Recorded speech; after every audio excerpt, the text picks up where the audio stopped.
Good morning class 8। आज हम पढ़ेंगे इंग्लिश में chapter 3 glimpses of the past. तो इस चैप्टर के जो ऑथर है वो एस.डी. सावंत। देखिए चलिए चैप्टर स्टार्ट करते हैं। सबसे पहला पैराग्राफ द मार्शल्स का मतलब होता है जो शहीद हो चुके हैं, जिन्होंने जो है अपनी कंट्री के लिए कुछ ना कुछ किया है। तो देखिए at a function in Delhi में एक फंक्शन था। वहाँ पे जो आप देख सकते हैं लता मंगेशकर कुछ स्पीच पढ़ रहे हैं। वो क्या पढ़ रहे हैं? ओ माय कंट्रीमैन एंड मेरे देशवासियों, let your eyes fill with tears, जरा आंखों में भर दो आंसू। As you recall the sacrifices of India's marshals, जो शहीद हुए हैं उनकी जरा याद करो कुर्बानी। तो आपको समझ गए होंगे कि एक पेट्रियोटिक सॉन्ग है एंड मेरे वतन के लोगों। तो ये जो लता मंगेशकर गा रही है, दिल्ली का एक फंक्शन था जो कि हमें सभी उन मार्टर्स की याद दिला रहा था। सेकंड है द कंपनीज कन्क्वेस्ट। जो कंपनी की जो कन्क्वेस्ट का मतलब होता है जो वो जीत जाते हैं, वो कैसे जो है अपना जो पावर एक्सपांड कर रही है, तो अपन इसमें पढ़ेंगे। With its superior weapons, the British East India Company was extending its power in 18th century। देखिए अपने जो एडवांस वेपन्स थे, जो अपने एडवांस हथियार थे ईस्ट इंडिया कंपनी के पास, ईस्ट इंडिया कंपनी क्या कर रही थी? 18th सेंचुरी की बात है, अपना जो पावर है वो एक्सटेंड कर रही थी, बढ़ा रही थी। With Indian princess were short sighted. जो इंडियन प्रिंसेस थे, मतलब जो इंडिया के जो राजा वगैरह थे, वो शॉर्ट साइटेड थे, मतलब वो प्रेजेंट का ही देखते थे, वो फ्यूचर का साथ में नहीं देखते।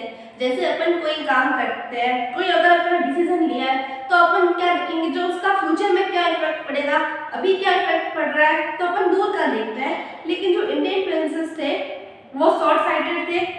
दैट अपस्टार्ट राजा बाग call the English merchants, they will help me to defeat me. देखिए आप ये मैप देख सकते हैं, इसमें जो पिंक वाला एरिया है वो ब्रिटिश ऑक्यूपाई कर रखा है, और जो येलो कलर का है इस मैप में देख रहे हैं आप, वो जो है इंडियन प्रिंसेस। आप क्या देखेंगे, येलो वाला हिस्सा अभी सादा है, और जो है पिंक वाला हिस्सा बहुत कम है, मतलब अभी ब्रिटिश टेरिटरी यहाँ पे नहीं आई है, थोड़ी सी ही है ब्रिटिश यहाँ पे।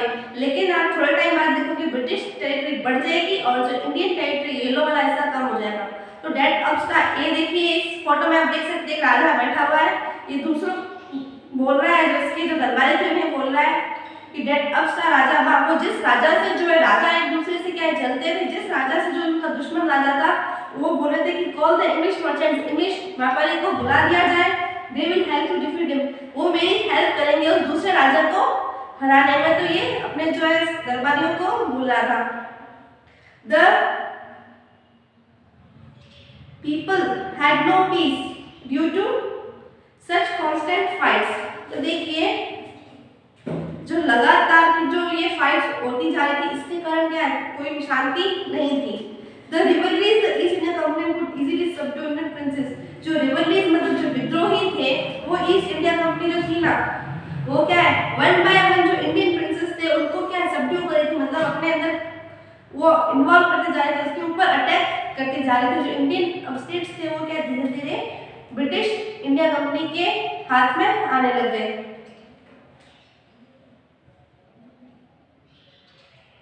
A far-seeing ruler like the brave people of Mysore fought the British till he died fighting।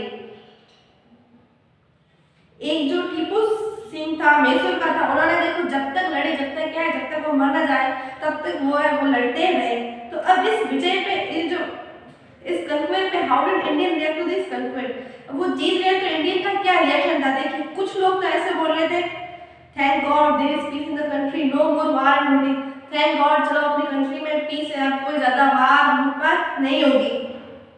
कुछ ऐसे बोल रहे थे it is the God who sent the British, ये भगवान ही तो है जिसने ब्रिटिश के हमारे लिए भेजा है, और destiny is linked with him, जो हमारी किस्मत है उनसे जुड़ी हुई है।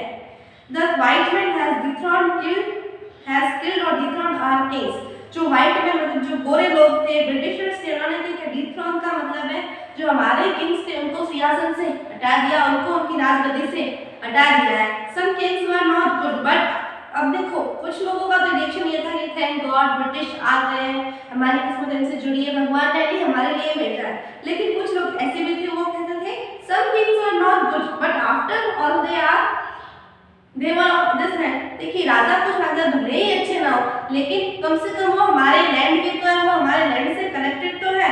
Now we have become slaves of foreigners. अब हम क्या उन फॉरेनर्स की स्लेव्स बन गए, हम उनके जो है गुलाम बन गए हैं। तो ये था द कंपनीज कन्क्वेस्ट का, ये जो सेकंड पढ़ा था इसमें ये इतना ही था। थर्ड है ब्रिटिश रूल। ब्रिटिश का रोल देखिए, religious leaders preached ideas like untouchability and child marriage। जो है रिलीजियस लीडर थे वो अपने जो है उपदेश जैसे आइडियाज को फैलाते थे। क्या कहते थे कि जो अनटचेबिलिटी और चाइल्ड मैरिज में उन्होंने क्या कुछ ना कुछ अपने जो है प्रीच मतलब कुछ उपदेश दिए, अपने आइडियाज फैलाए अनटचेबिलिटी और चाइल्ड मैरिज के ऊपर कुछ। Anyone who crosses the religious the seas loses his religious. जिसने भी समुद्र पार किया वो क्या अपना रिलीजियस खो देगा, मतलब अब उस धर्म का नहीं होगा। और कुछ लोग ऐसे सोचते थे कि all the misery in the world is due to women. कुछ लोग जैसे कुछ यहाँ पे लोगों की क्या है जो रिलीजियस लीडर्स थे उन्होंने जो है अपने अनटचेबिलिटी चाइल्ड मैरिज के ऊपर कुछ मैसेज दिए, कुछ लेक्चर्स दिए। देखिए कुछ लोग ऐसे सोचते थे जैसे कि ऐसा था कि मतलब जिसने जो है सी पार कर दिया, समुद्र पार जिसने किया वो जो है अपना धर्म खो देगा। थोड़ा कुछ लोग ऐसा सोचते थे कि जो है जितने भी कष्ट पीड़ा है, जितने भी माइजरी, जितनी भी प्रॉब्लम्स है सब क्या है वुमेन के कारण ही है। कुछ लोग ऐसा सोचते थे। फिर the truth was that Indians had lost self respect, the British scorned them. Truth तो ये था कि जो इंडियंस थे ना वो अपनी सेल्फ रिस्पेक्ट खो चुके थे। जो ब्रिटिश थे उन्हें हमेशा कुछ ना कुछ डांटते रहते थे, उनका जो ह्यूमिलिएट करते थे उन्हें। Sixth line, the being merchants, the British wanted quick profits, their heavy taxes forced farmers। इसके बाद है जैसे the British concept के बाद ये the natives are unworthy of trust, incapable of honesty। ये देखिए आप फोटो में देख सकते हैं जो ये ब्रिटिशर्स थे इनका ये सोचना था कि जो ये यहाँ के नेटिव्स है, इंडिया के जो रहने वाले लोग हैं, ये क्या है कि इनकेपेबल ऑफ ट्रस्ट, ये जो ट्रस्ट करने के लायक नहीं है। ये इसने ऐसा कहा था। देखिए पास में एक इंडियन था, वो क्या बोलता है true honour but I am honest. सही कह रहे हैं सर लेकिन मैं ऑनेस्ट हूँ, मैं आपके साथ ऑनेस्टी दिखाऊंगा। अब ये पहला स्टार्ट होता है being merchants, the British wanted quick profits, their heavy taxes forced farmers to abandon their fields. देखिए जो ये फॉरेनर्स थे, ये मर्चेंट्स भी थे, तो ये क्या ज़्यादा से ज़्यादा प्रॉफिट चाहते थे। तो उन्होंने क्या किया, देखिए क्विक प्रॉफिट्स, हैवी जो उन्होंने हैवी टैक्सेस लगाए थे, इसके कारण फोर्स क्या होता था, जो फार्मर्स थे वो abandon to abandon their fields. तो इनके जो ये ज़्यादा से ज़्यादा बेनिफिट कमाना चाहते थे और क्या इन्होंने टैक्स लगा दिए थे। इनकी हैवी टैक्सेस के कारण जो इंडियन फार्मर्स थे वो क्या अपना जो लैंड जो है छोड़ने के लिए क्या हो जाते थे, फोर्स हो, उनको क्या मजबूरी में ही अपना लैंड छोड़ना पड़ा। ये देखिए अभी ब्रिटिश उसको क्या बोल रहा है, फोटो में आप देख सकते हैं। तो ये जो है इनसे टैक्स लेने गया तो इसने कहा but your man you are taking all my crop. आपके जो आदमी है मेरे क्रॉप्स भी सारे ले रहे हैं, हमने टैक्स नहीं भरा तो क्या आपके आदमी हमारी सारी क्रॉप्स ले रहे हैं। You are still in arrears, if you don't pay next week I will send you to jail. तो ब्रिटिश क्या बोला, आप भी कर्जे में हो, आपके ऊपर इतना कर्जा है, अगर आपने अगले वीक तक जो है टैक्स नहीं दिया तो मैं आपको जो है जेल में भेज दूंगा। फिर देखिए still the British invented other methods which gave them more profits। अलग फिर से क्या वो कुछ ना कुछ नए नए आइडियाज निकाल ऐसी कोई ना कोई वो पॉलिसीज बनाते जा रहे हैं जिससे क्या वो इंडियंस को लूटते जाए और खुद जो है ज़्यादा से ज़्यादा फायदा, उन्हें ज़्यादा से ज़्यादा प्रॉफिट हो। तो देखिए ये अब इसने एक नया आइडिया निकाला, यहाँ फोटो में देख सकते हैं। The goods manufactured in England should not have import duty when brought into India। तो वो क्या बोलते हैं कि जो गुड्स है, जो गुड्स मैन्युफैक्चर इंग्लैंड में किए जाते हैं, जो इंडिया में आ रहे हैं, गुड्स जो सामान इंडिया में आ रहा है वो इंडिया में आने के हम क्या टैक्स नहीं लेंगे। जो दूसरा आदमी बोलता है गुड आइडिया, जो बहुत अच्छा आइडिया है। तो इससे क्या हो रहा था, देखिए जो ईस्ट इंडिया कंपनी के जो नए नए लॉज आ रहे थे ना वो क्या वो इंडियन इंडस्ट्रीज को क्या बना, क्रिपल मतलब अपंग बना रहे थे, डिसेबल बना रहे थे। उनकी जो नई नई पॉलिसीज थी वो क्या करते थे, इंडियन फार्मर्स का, इंडियन इंडस्ट्रीज में जो काम करने वाले लोगों का एक्सप्लॉयटेशन कर रहे थे। नए नए आइडियाज, नई नई पॉलिसीज निकालते जा रहे थे। ठीक है, मतलब ये वैसी पॉलिसीज निकाल जिससे इन्हें जो है ज़्यादा से ज़्यादा फायदा हो और जो इंडियंस को ज़्यादा से ज़्यादा लॉस हो। इनविजिबली फेमिन्स फॉलोड, क्या होगा, एक जैसे कह सकते हैं फेमिन आया, मतलब एक अकाल आया। Between 1822 and 1836, 15 lakhs Indian died of starvation. 1822 और 1836 के बीच का जो टाइम है क्या हुआ, 15 लाख जो इंडियंस थे वो मर गए स्टारवेशन के कारण, मतलब भूखमरी के कारण जो है 15 लाख इंडियन मर गए। The British policies ruined the expert artisans and their business. अब जो ये ब्रिटिश पॉलिसीज थी उन्होंने रूइन मतलब बर्बाद कर दिया इंडियन के जो आर्टिजन थे, मजदूर वगैरह थे, और उनके बिजनेस को क्या कर दिया, बर्बाद कर दिया इनकी नई नई पॉलिसीज ने।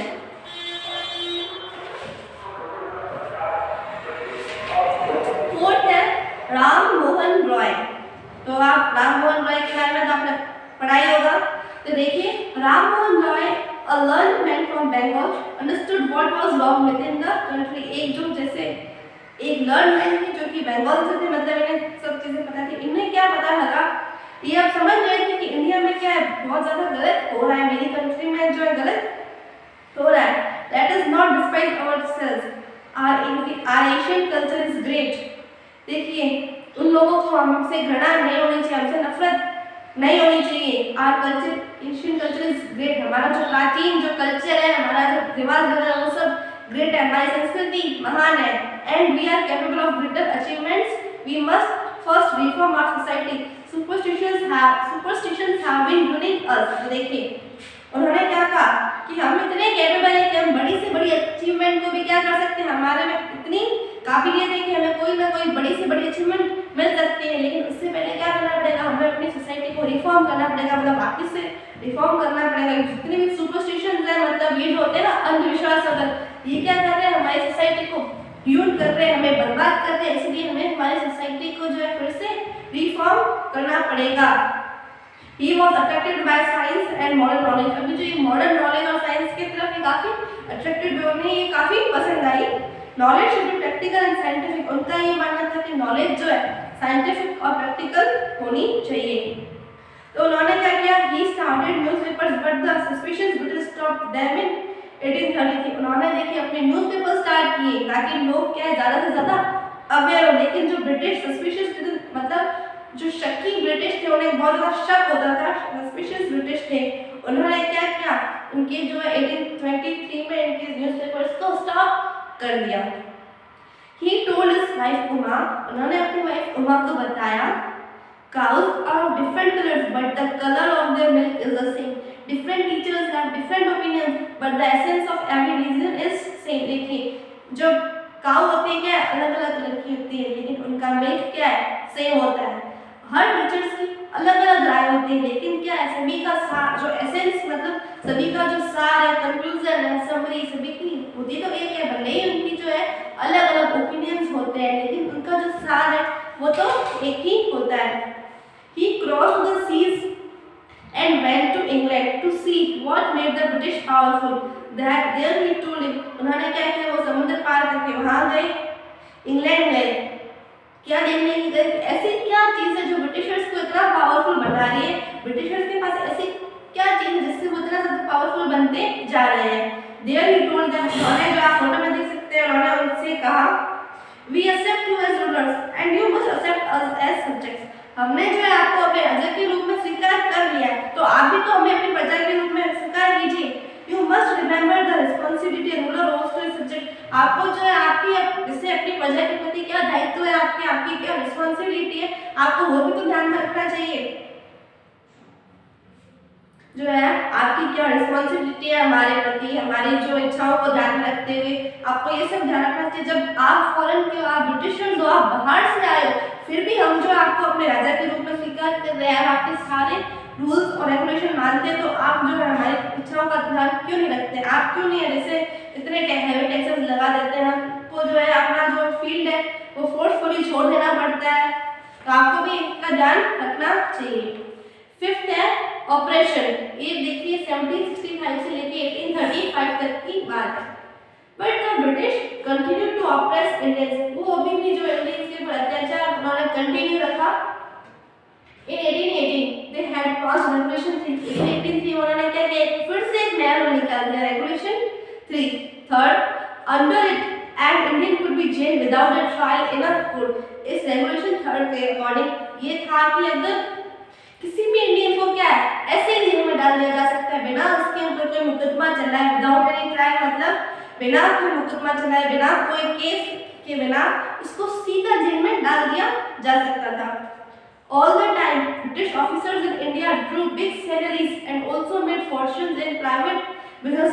ऐसा क्या होता था, देखिए जो ब्रिटिश ऑफिसर्स थे वो इंडिया से बड़ी बड़ी मतलब अच्छी सैलरी उठाते थे, और जो है उनका जो बिजनेस भी था उसमें भी क्या वो काफी ज्यादा जो बेनिफिट कमा रहे थे, अच्छा पैसा कमा रहे थे।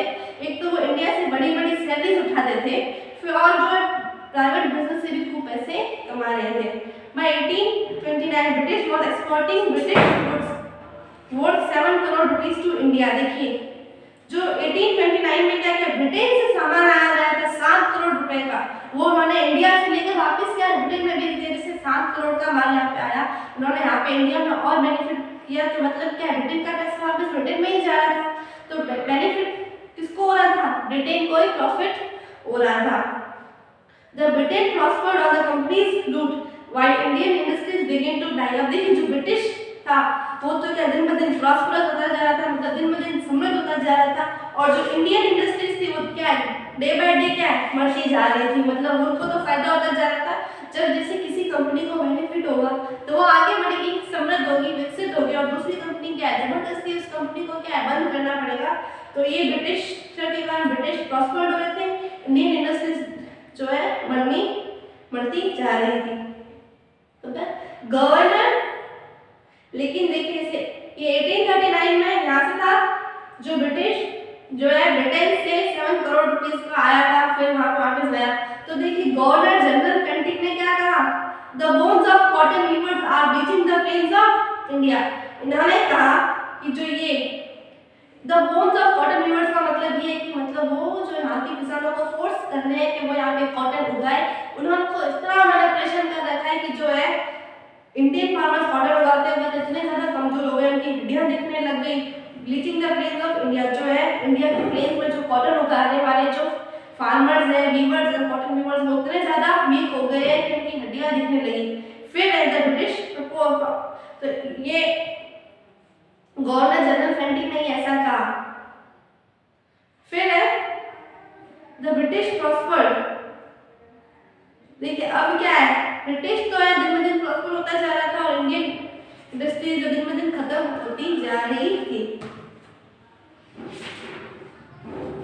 अब डिससैटिस्फैक्शन का मतलब डिसकंटेंट भी बोल सकते हैं, या फिर मतलब जो मतलब क्या है, ये टाइम पीरियड था 1835 से 56, उनको जो है ये जो सब कर रहे थे इंडियन से सेटिस्फाई नहीं थे। Education in India was in Persian and Sanskrit. तो देखिए जो पहले एजुकेशन कैसे थी इंडिया में, संस्कृत या फिर पर्शियन थी, लेकिन फिर क्या हुआ 1835 में a Englishman named Macaulay suggested a change. एक वो इंग्लिशमैन आया मैकॉली ने क्या सजेस्टेड किया कि हमें कुछ ना कुछ क्या इसमें एजुकेशन पॉलिसी में भी हमें चेंज करना चाहिए। We should teach the natives through the English language. हमें जो यहाँ के नेटिव्स मतलब इंडिया के जो रहने वाले लोग हैं उन्हें इंग्लिश पढ़ानी चाहिए। तो देखिए English education produced clerks to whom the British gave petty jobs under them। तो देखिए अब वो इतने ज्यादा लोग पढ़ने लगे तो क्या है क्लर्क की जो है वैकेंसी आने लगी। उन्होंने जो इंडियंस को किसकी पोस्ट दी, क्लर्क की जॉब दी। और कैसे नहीं, जैसे कि वो उनके ऊपर दया दिखा रहे, कुछ दया दिखा के उन्होंने पिटी मतलब दया दिखा के इंडियंस को क्या क्लर्क की job the. Incidentally it also produced generation of intellectuals. Incidentally जैसे जो उन्होंने जो है अब इंग्लिश में ही पढ़ना है, इससे क्या है एक नई जनरेशन प्रोड्यूस हुई किसकी, इंटेलेक्चुअल का मतलब होता है बुद्धिजीवी। तो जो है मतलब जो बहुत ही इंटेलिजेंट हो, जैसे बहुत ज़्यादा नॉलेज हो, तो इससे क्या इंसिडेंटली जो है अब नई जनरेशन प्रोड्यूस हुई इंटेलेक्चुअल्स की। We must educate our brothers. ये लोग देखिए आपस में बात कर रहे हैं कि हमें अपने भाइयों को क्या पढ़ाना चाहिए and try to improve their material conditions. इससे और हमें क्या करना चाहिए, उनकी जो मटेरियल कंडीशन, उनकी जो मालिया स्थिति है, मालिया कंडीशन है, उन्हें जो है दिन पर दिन क्या इम्प्रूव करना चाहिए। For that we must convey our grievances to the British Parliament। इसके लिए हमें क्या करना पड़ेगा, we must convey जो हमें हमारी grievances, हमें हमारी व्यथाएं, हमें हमारी पीड़ाएं, जो हमारे दुख है, वो हमें जो है ब्रिटिश पार्लियामेंट को जाके बताना पड़ेगा। फिर 1856 the British had conquered the whole of India। 1856 में क्या किया, ब्रिटिश ने जो पूरे इंडिया को ऑक्यूपाई कर लिया, पूरा इंडिया कवर कर दिया। आप उसका मैप देख सकते हैं, अब येलो पोर्शन काफी कम बचा है और कई हमारा इंडिया काफी ज्यादा हो गया है। अब क्या हुआ, देखिए they care little about the needs of Indians. वो इंडियन की जो नीड्स के ऊपर बहुत ही ज्यादा कम ध्यान देते थे। अवर किंग हैव बिकम पपेट्स। हमारे जो राजा क्या उनके आगे पपेट बन गए थे। We have lost our old jobs. हमने क्या है हमारी पुरानी जॉब्स को खो दिया एंड लैंड, हमने हमारे लैंड को भी छोड़ दिया। They are converting our brothers। वे जो हमारे भाइयों को क्या हिंदू मुसलमानों को किसमें चेंज कर रहे थे, क्रिश्चियन में जो है कन्वर्ट करने लगे। You only talk, do something। तुम सिर्फ बातें ही करते हो, कुछ करो जिससे कि क्या है इन जो है ब्रिटिशर्स को, फॉरेनर्स को इंडिया से बाहर निकालो, कुछ हमें करना पड़ेगा। अब क्या है द स्पा का मतलब इससे अब उनके अंदर कुछ नया आया ताकि जो क्या है वो स्पा का मतलब चिंगारी होता है तो, लेकिन अब उनके अंदर क्या विद्रोह की चिंगारी आ चुकी थी। अब वो ऐसा सोचने लगे कि अब बहुत हुआ, अब हम इनका जो है ये मोलेस्टेशन ज्यादा अब हम टॉलरेट नहीं कर सकते हैं। Taxes continue to rule the peasants. Taxes अभी भी क्या है जो पीजेंट्स को बर्बाद करने में ही लगे थे इनके taxes.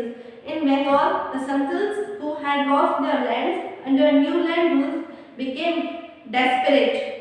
In 1855 They rose in rebellion and massacred Europeans and their supporters alike। तो देखिए बंगाल में क्या हुआ, संथल ट्राइब्स थी, इनके टैक्सेस के कारण क्या वो अपना पूरा लैंड खो चुकी थी संथल ट्राइब्स। अब वो क्या वो डेस्परेट हो गए थे, उन्हें जो है जो ब्रिटिशर्स थे उनके ऊपर काफी वो गुस्सा हो रहे थे उनके ऊपर कि हमसे क्या है, हमने हमारी जमीन ही खो दी है। तो डेस्परेट मतलब डिसकंटेंटमेंट, वो डिससैटिस्फाइड होने लगे।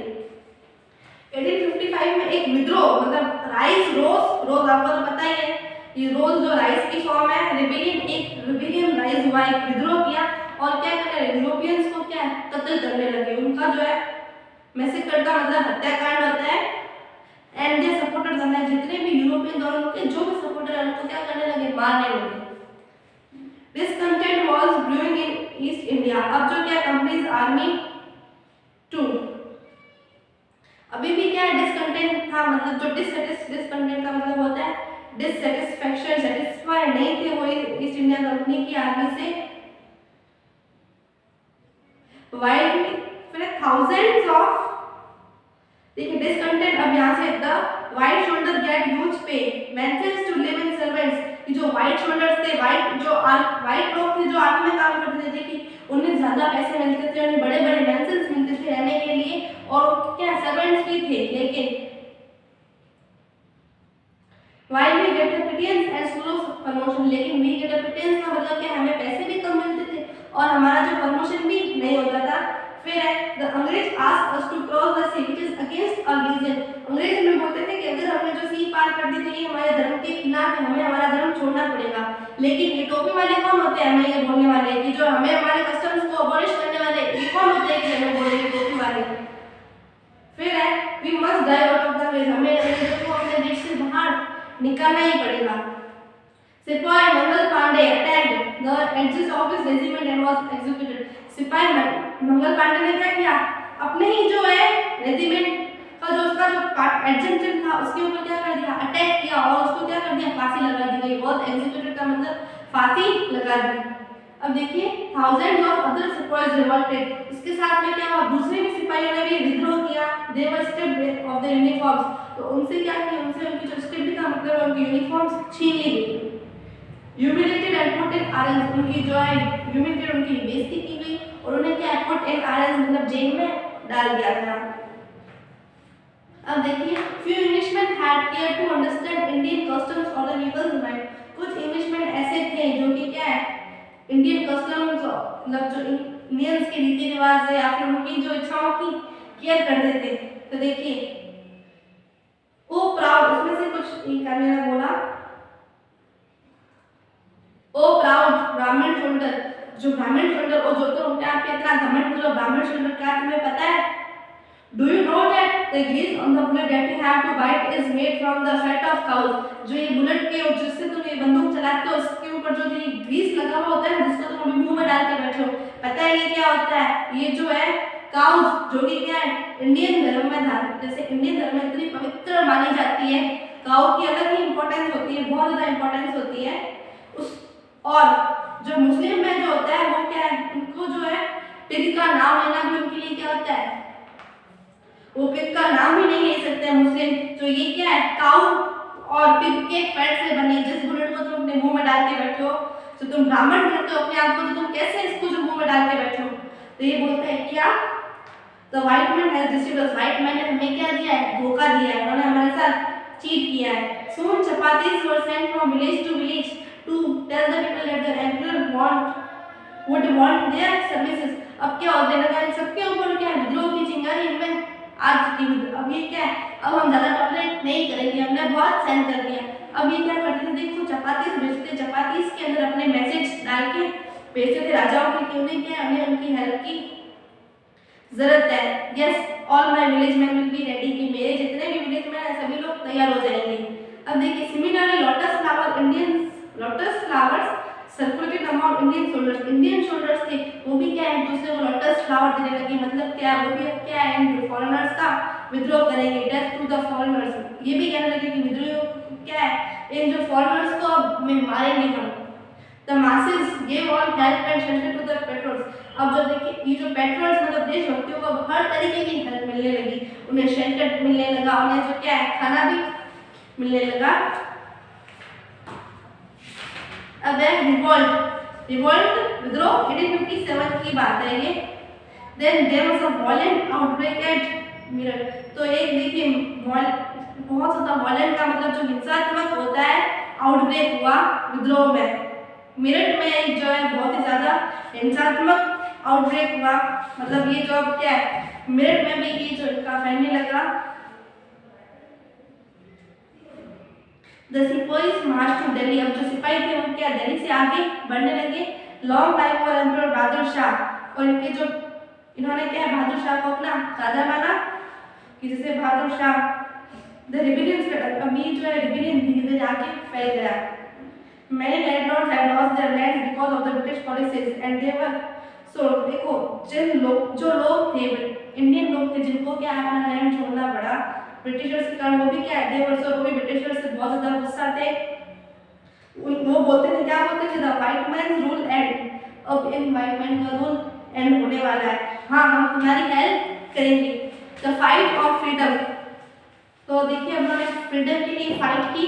मैंने farmer rulers like Begum Hazrat Mahal of Lucknow और ब्रिटिश, वो भी क्या है उसको भी ज्यादा मतलब उसके मन में भी जो है ब्रिटिशर्स के प्रति कड़वाहट थी, वो भी क्या है उन्हें विद्रोह करना चाहती थी। बेगम हजरत महल उसने कहा मैं भी आपकी हेल्प करूंगी।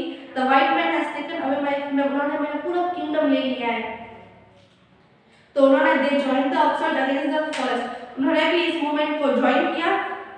फिर है पॉपुलर लीडर्स लाइक मौलवी Ahmadullah of Faizabad told the people, इससे कुछ पॉपुलर लीडर्स थे जैसे मौलवी अब्दुल्ला फैजाबाद के थे, उन्होंने लोगों को कहा राइज ब्रदर राइज, उठो जागो मेरे भाइयों जागो, द अंग्रेज इज रूलिंग आवर लैंड, अंग्रेज जो है हमारे लैंड को, हमारी जो धरती है, हमारी जो भारत है उसको क्या कर रहे हैं, बर्बाद कर रहे हैं। अजीमुल्लाह खान टोल्ड तात्या टोपे, उन्होंने तात्या टोपे से कहा we should have Peshwa Nana Rao as our Sahib as our leader in this war of independence, हमें जो है पेशवा नाना साहब को जो अपने वार का हेड बनाना चाहिए। 80-year-old poor Singh of Bharat Bihar with the patriots pounced upon the British and fought pitched battles all over North India।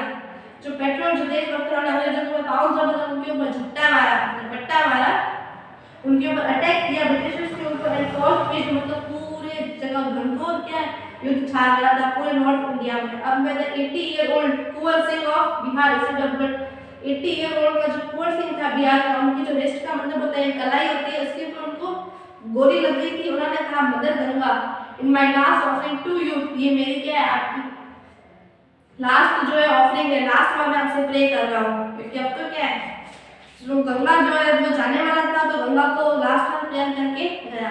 तो ये था आपका चैप्टर, ये कंप्लीट होता है। इसके क्वेश्चन आंसर अपन अगले लेक्चर में देखेंगे।